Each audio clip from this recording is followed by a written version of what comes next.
How's everybody doing? Welcome to my YouTube channel. My name is Brenda and I made this channel to document my abdominoplasty journey and also to just talk about lifestyle and other things that are going on and just kind of chit chat and learn something new. So let's get into it. Today I want to talk about my abdominoplasty journey. So I'm right about my 6-month post-op appointment. It'll be November 22nd, I believe.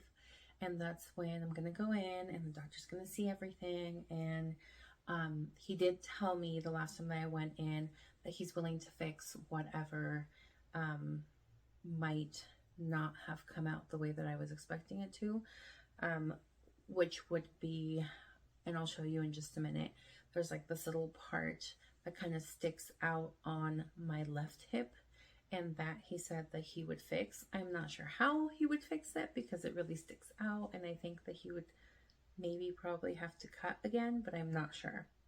I will let you know though whenever I go to the appointment. So not very much has happened from the last time to this time. I did a short, I think, about 3 weeks ago. I did a short where I talked about, you know, how everything was looking and everything. It's still about the same. I just wanted to talk a little more about what I feels like right now and some of the little discomforts that I've had, and then also some of the things that I was kind of hoping that would be resolved by now. So I had, if you've been in the channel or been watching the channel before, you know that there was like this little stitch that came out like right under my belly button, and that my doctor told me it's fine, don't worry about it, it's gonna resolve on its own, you just leave it alone, don't touch it. And so I haven't touched it, I've just been leaving it alone. Okay, not completely, but you know, like sometimes you just wonder why it hasn't closed. So anyway, I, for the most part, have been leaving it alone. I haven't been applying anything to it.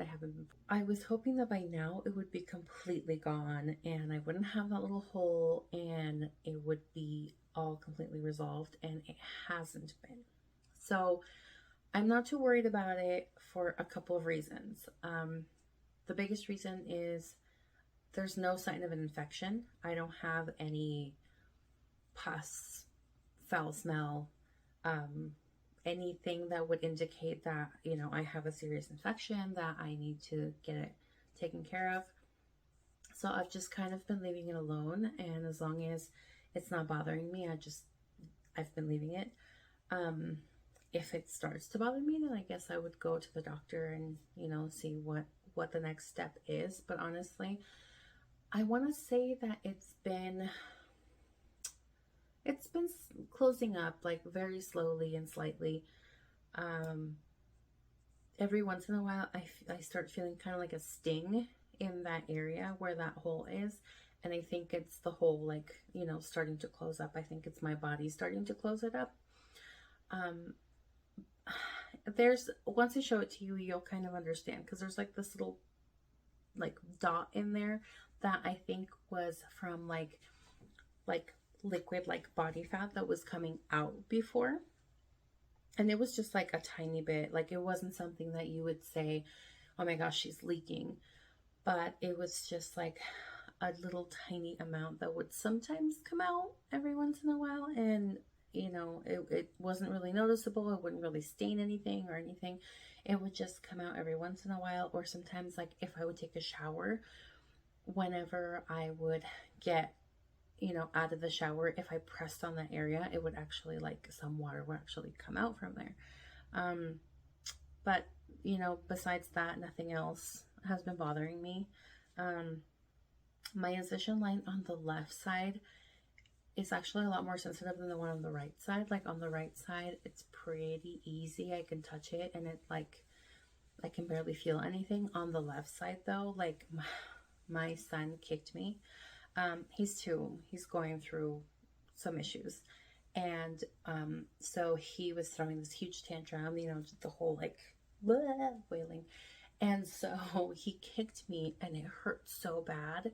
I almost like let him down on the floor because it hurt so bad. And I don't know what it is, that it's just this left side that hurts a lot more than the right side. But like I said, this left side is the one that has that little part that's sticking out. And I don't know if there's a difference, you know, if that makes a big difference or not. But that's what's been going on. So let me show you what it looks like now. I have been really bad about putting this on. I've been really bad about putting on anything to take care of my scar. Yeah, I haven't been really putting anything on my scar for like, I want to say the past like 3-4 weeks. I know it's really bad. I should be taking care of it a lot more, but sometimes I get really lazy. And honestly, my husband was on vacation and I got sick, and we had like all these little things. Like first I was sick and then I was okay, and then I got sick again, and then we went on vacation. It was my son's birthday, and so things happen, and I've been really lazy about putting it on. And I have also been really lazy about working out, and I'm not proud of that. I have definitely put on some weight, which maybe you can't see because I'm wearing my pajamas and everything, but I've definitely put on some weight, and I am not feeling good about it at all. My husband paid a lot of money for this surgery, and I feel so bad because I've just been gaining so much weight. But I'm finally getting in the mindset of like, you just have to do it. You just have to get up early, or you just have to stay up late and work out and dedicate yourself and get going. And that's typically what happens with me. I'm the kind of person that I'm like, oh, I'll leave it till later. Oh, it's fine. And I get to a point where I'm like, what am I doing? Like, what the hell am I doing? I don't want to look like this. This wasn't the part of the deal. Like, I know that I can do better. I've done better so many times. So now it's just kicking it into high gear and getting myself back in shape. Of course, being sick did not help. I'm barely getting out of the sickness, and all of the rest of my family just got sick. So we'll see how that goes, especially tonight. I don't know how we're going to sleep with these babies, but anyway, let me show you. So it looks a little red and irritated right now. It's because I was wearing some jeans that have like, I don't know, like 4 buttons that go up, so it rubs against this area quite a bit, and then it makes it look kind of red. But if you can see, so on this side, the scar is almost gone. It's not as visible as it is on the other side. But I mean, there's a big difference between the last time that you saw me, where like this was a little more flat and this wasn't as chunky, to where now I have a little more fullness, a little more chunkiness in the area. This is just my muscle, but I am definitely feeling a little more of a chub this time. So this is that little area that I was talking about. This is the little area that my doctor said that he would fix when I went back in. He just wanted to make sure that it wasn't swelling. So as you can tell, on this side, it doesn't stick out as much, but on this side just kind of sticks out. Like it kind of sticks out like this, almost like a little triangle. So that he said he would definitely fix. In the middle, I don't know if you can tell, but here's that little area that has the hole. So in this whole part, I can barely feel anything. So this, I can't really feel it. This part right here is hard. So right here, all of this is still really hard. I think I still have some stitches that haven't popped. So when you get your surgery, your doctor will tell you to like massage this area to make sure that all of those stitches have popped. Because after everything has healed, you want to make sure that the scar isn't sticking up, that it doesn't have like a whole bunch of buildup underneath, because then it's just going to stick up and it's going to be like super obvious, to where this one, like if I run my fingers through it, you can see that there's nothing else underneath it. Like it's not tough, it's just like normal skin. You just feel a little bit of a line, but that's about it. Right here, you can actually feel like little balls underneath. and I can't really feel that. So like all of this is numb, all of this is numb. I can feel this area right here, but the rest of this is pretty numb. I do want to say though, like, I don't know if you can tell, but like, I used to be able to suck in my stomach a lot more than this. So like, if I suck it in like this, it looks a lot nicer, obviously. That's how it looks side view. But if I let it out to what it is normally, this is what you're going to see. This is what it looks like. It looks like a beer belly, which I'm not very happy about, but it's my own fault. I need to exercise more and get these muscles in shape. But I just kind of wanted to do like a little update on how everything looks. I also obviously have not been exercising very much, so I have this, you know, little chunkiness in the back fat. And hopefully in the next couple of months, when I do another video, I will be able to tell you, hey, all the chunkiness is gone. Look at me. I'm fabulous. I look great for winter pictures, because believe it or not, I care more about winter pictures than I care about summer pictures. You know why? Because of sweaters. Sweaters make you look so fat. So fat. And if you have a body like mine, like I have a big upper body and a big badonkadonk. So I have always admired the women that have like that really like thin upper body and that those big voluptuous hips. I think that they're just beautiful and gorgeous, but that's not my body. Like realistically, I got a big back. Like I got a luchador back. Like my husband tells me I could be a linebacker, like for real. And I don't feel bad about that. I used to. Back in the day, I used to feel really bad about that.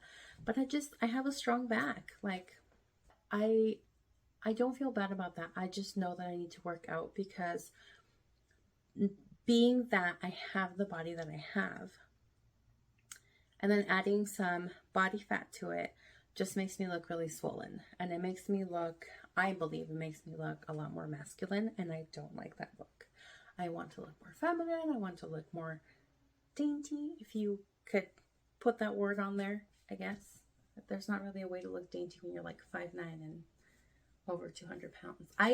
By the way, I weighed myself. I am 206 pounds. And I can't believe that. I can, but I can't. Before my surgery, I was 214 pounds. And they wanted me to lose 1 more pound, I believe. And I barely got to that. And now I am 206 pounds. Off 9 pounds of body fat and skin, loose skin that I had. So I'm not very happy about the fact that I'm 206 pounds. So I'm definitely starting to work out more. I'm definitely starting to eat better. I'm definitely going to be a lot more on top of my eating, a lot more on top of my fitness and my movement and what I'm doing, because I am shooting for 180 pounds. And I know it sounds like a lot. I know it sounds like I'm crazy, like about 26 less pounds. But I used to be 155. Now this was before I had kids and everything. So it's kind of unrealistic for me to say, oh, I'm going to go back to 155. Like that's not going to happen.